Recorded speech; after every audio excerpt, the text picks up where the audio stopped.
welcoming you all to SGMI, Strategic Global Market Intelligence Forum. We are initiating the continuing series with the sole objective with our simple, straight, neutral, practical, in-depth, thought-provoking analysis and projections to prepare both at macro level government with the rules of engagement and at micro level more broader stakeholders including employers, employees, and society at large, to create more viable options on dynamic global trade platform. The customer-centric global options requires not only traditional conventional approach, but critical need of time, CTP, critical thinking process, and systematic thinking, the ability to think outside the box to create possibilities that enhances grassroots trade outcomes. We will be continuously emphasizing in our continuing series the importance of global harmony, peace, understanding, and wider collaboration for global trade benefits to spread and penetrate literally every country on the planet, both developed and developing countries. Our global trade research, analysis, projection, discussion filters out both market and competitive intelligence and prepare all trade entities in advance to prepare and implement effective, viable options in time-sensitive manner that brings the broader positive outcomes.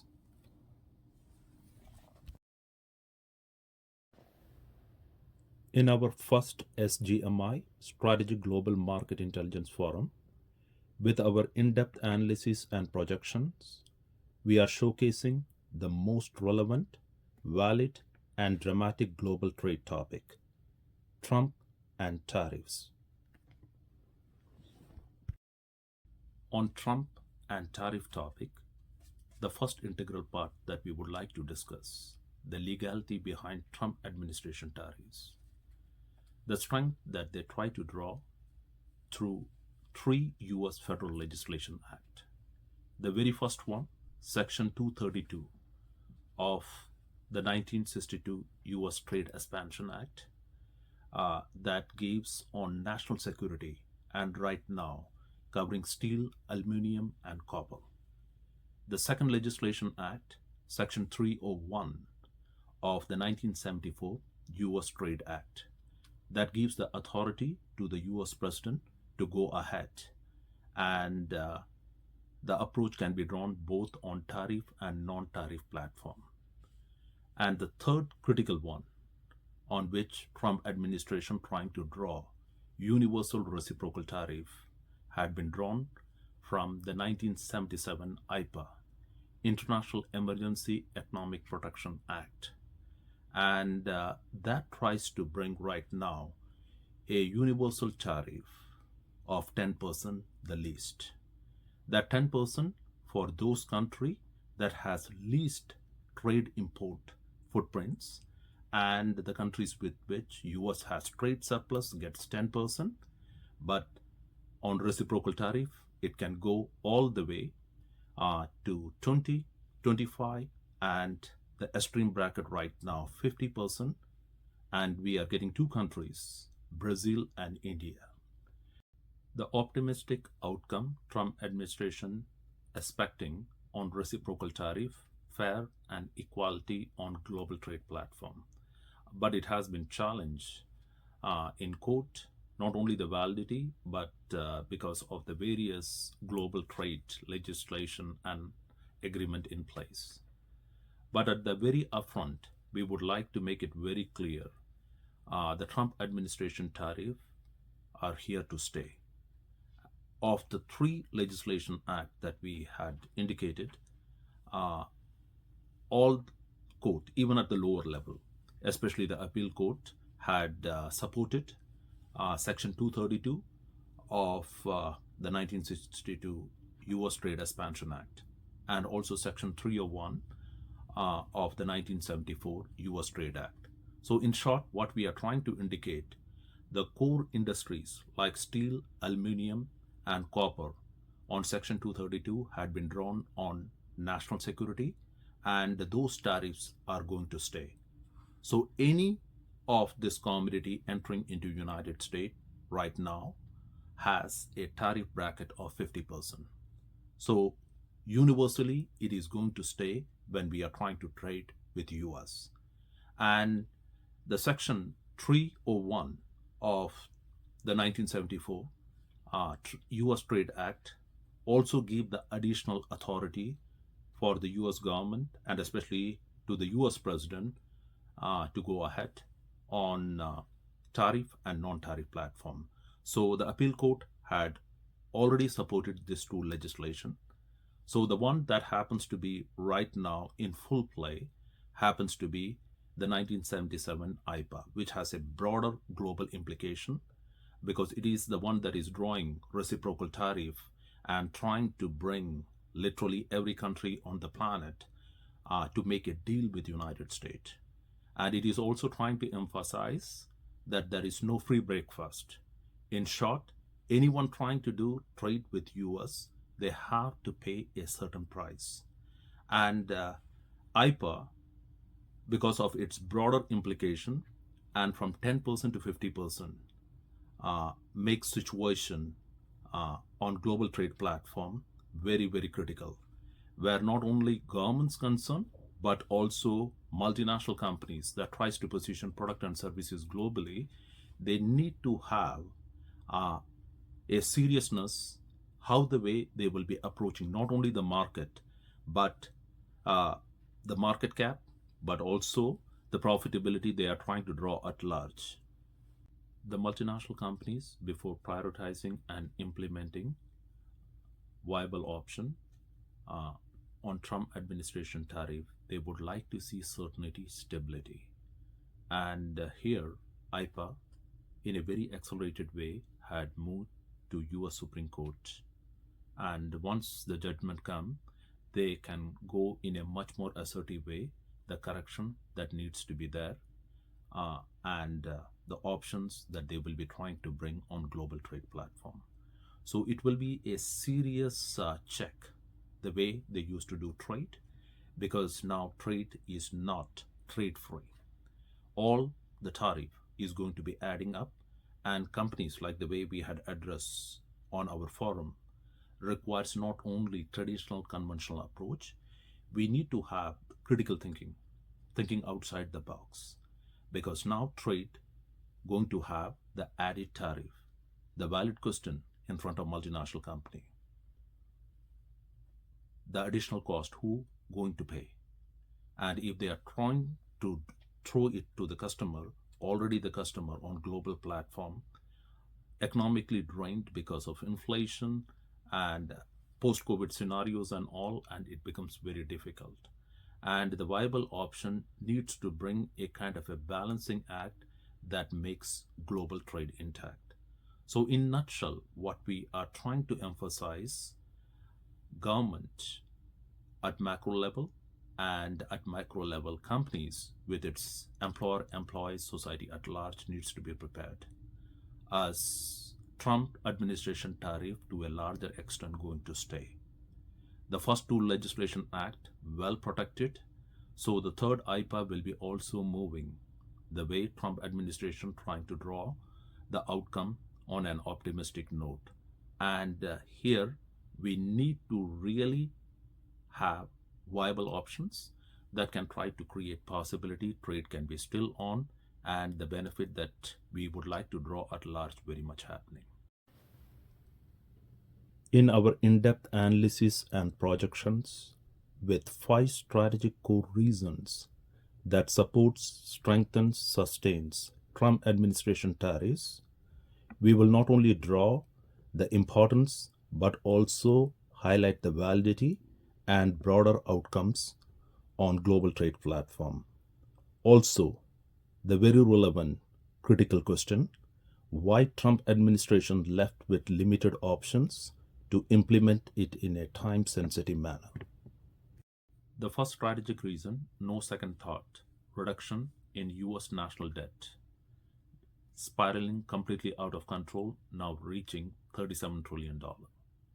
The second strategic reason happens to be narrowing down of US trade deficit, especially with its allies and complementary partners, and the unfair advantage can be checked, especially with reciprocal tariff that can bring more fairness and equality the way US tries to trade.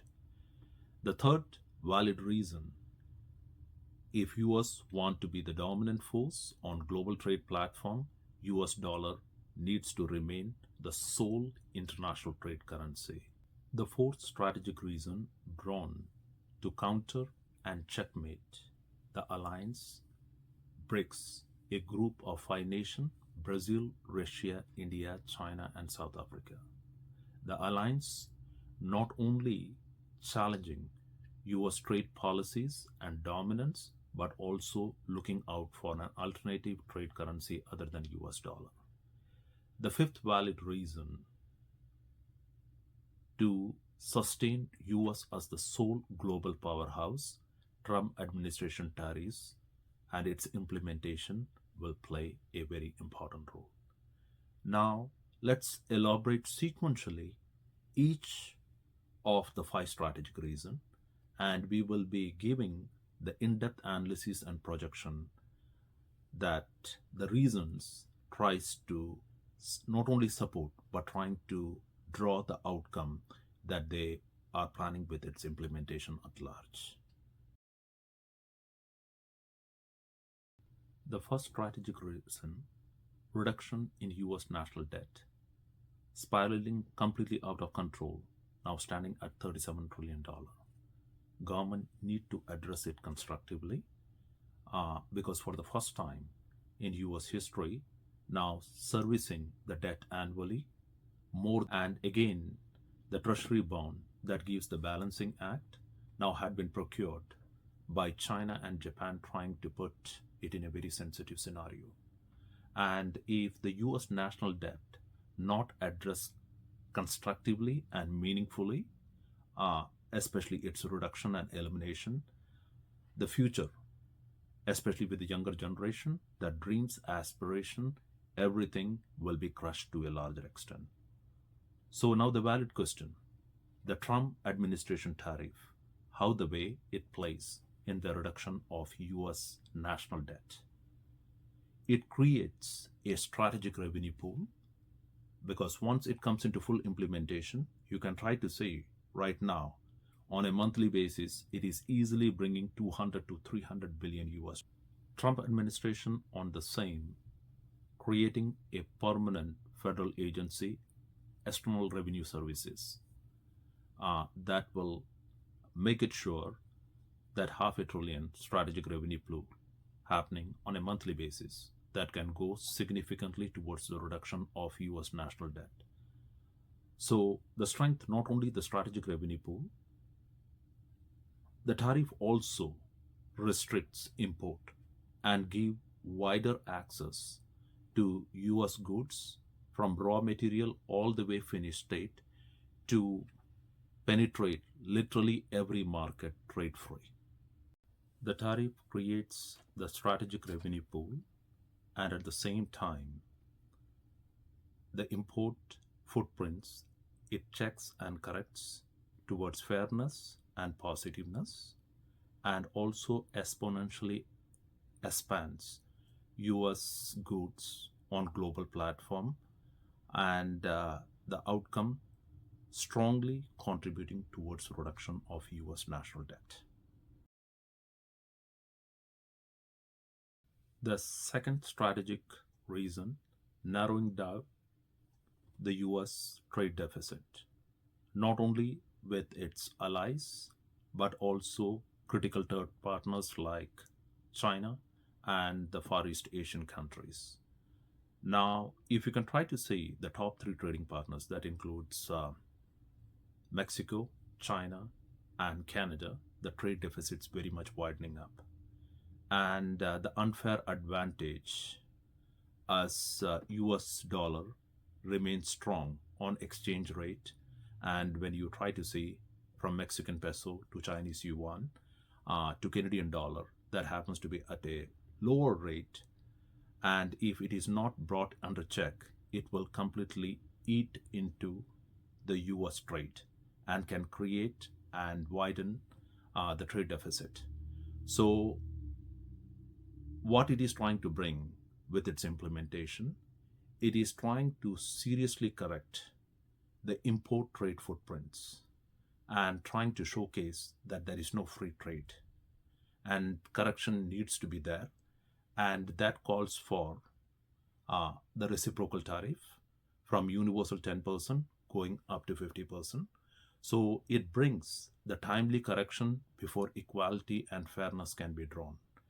And in that way, with the world's number one consumer buying market, United States, with the trade, not only other countries benefiting, but equally US on fair, equal ground benefiting at large.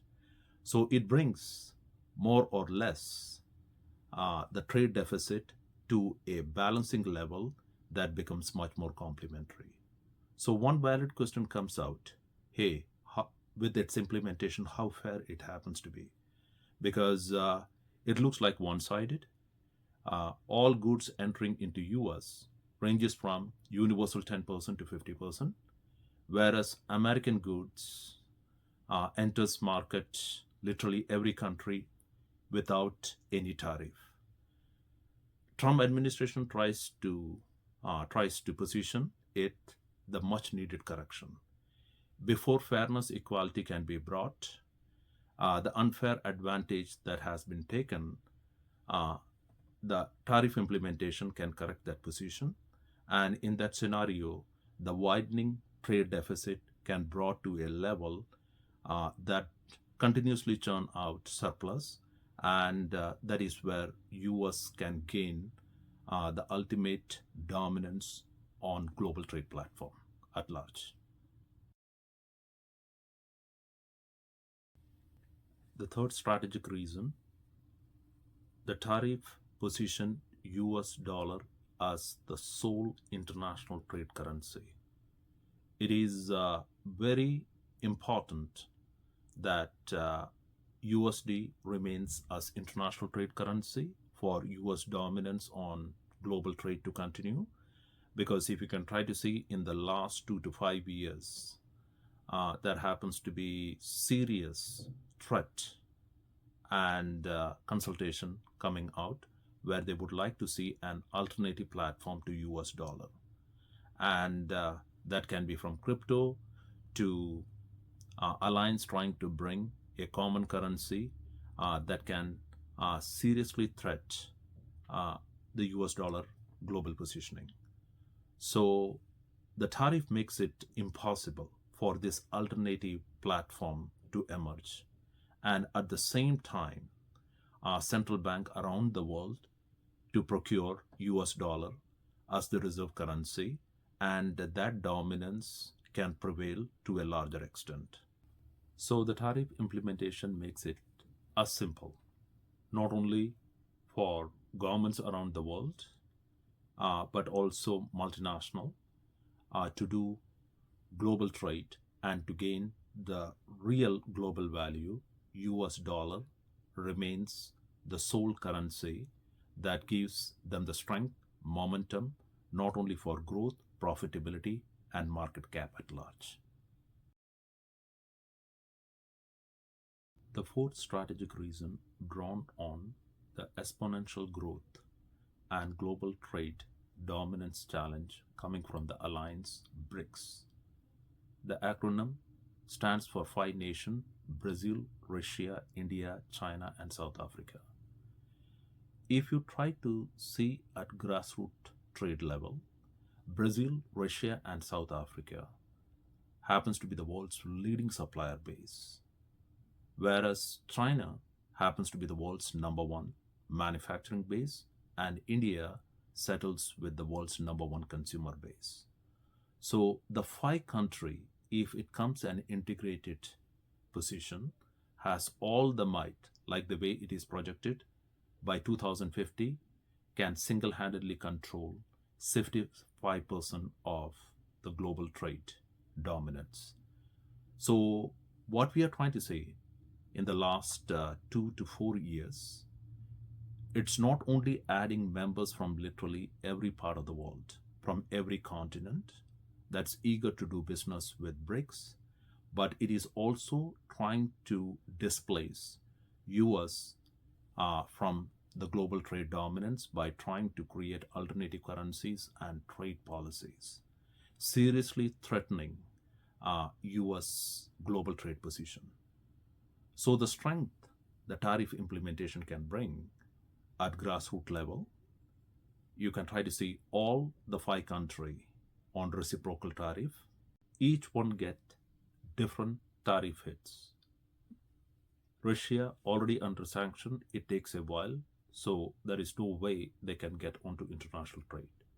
On the other hand, you can try to see with China, with 90 days extension, when the agreement will be settling, they will be ending up getting 30% tariff equivalent to South Africa.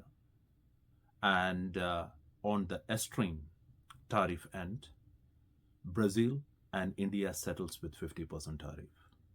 So if you can try to see closely with the tariff implementation, Russia taking a while. On the other hand, China and South Africa with 30%, Brazil, India with 50%. It's not only countering but checkmating BRICS and its exponential growth. And the same will make it sure uh, either of the five countries without the world's number one consumer buying market, US, there is no possibility for them to grow and to create the trade surplus that's very much vital for their respective economies.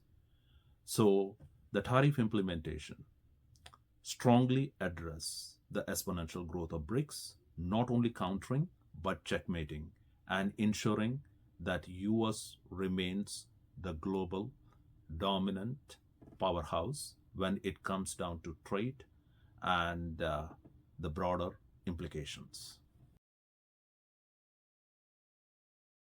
The final strategic reason the tariff implementation secures US as the sole dominant trade powerhouse because it creates a stick and carrot scenario for the countries that are having the least import trade footprints or the US having surplus.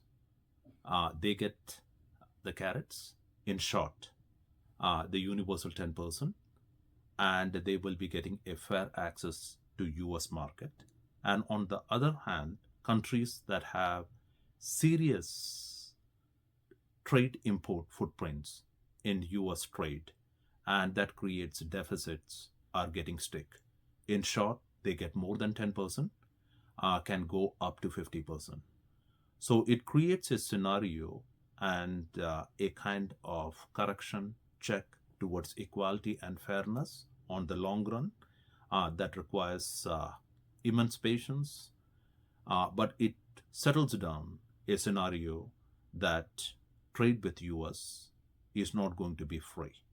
And the simple statement, no free breakfast. In short, what it is trying to indicate, if you want to do business with US, you need to be fair, equal, and at the same time, you are not trying to take unfair advantage.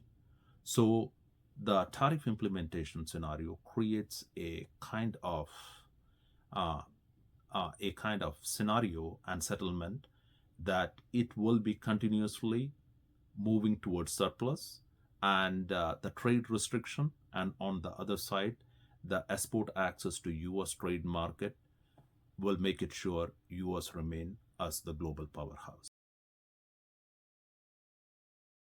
On the dynamic topic, Trump and tariff, the conclusion we would like to draw, the Trump administration tariff trying to put US on the path of a very vital trade philosophy inside out. Most nations, countries, companies have what we call outside in. What is happening in external environment, based on that they try to create viable situation and try to fit in. And in that process, what happens, the solution that they are trying to draw may not be what is required, and you will not be getting the 100% fit in effectiveness and efficiency. But on the other hand, the inside out approach, you are internally strengthening before you are trying to position yourself with viable option in external environment. So the inside out scenario here, internally they are strengthening with the tariff implementation, the economic scenario, strategic revenue pool, restricting unnecessary import that are creating unfair advantage, and that strength that is drawing and coming down to the grassroots level. With that strength, they are trying to filter out the external environment with much more exponential US good trade access, and that's where they can become a strategic fit. So in our continuing series, we will be trying to bring more in detail about the inside out approach, so that inside out approach can make any nation the real powerhouse on global trade platform. And that strength with the tariff implementation going to be there to a larger extent. The in-depth analysis and projection thought-provoking platform, SGMI, Strategic Global Market Intelligence, initiated to create proactive awareness and sound preparedness in global trade implementation and practices. We appreciate your qualitative time to visit us to gain global know-how, and we equally count on your inputs, suggestions, feedback towards continuously improving our strategic communication platform. Thanks.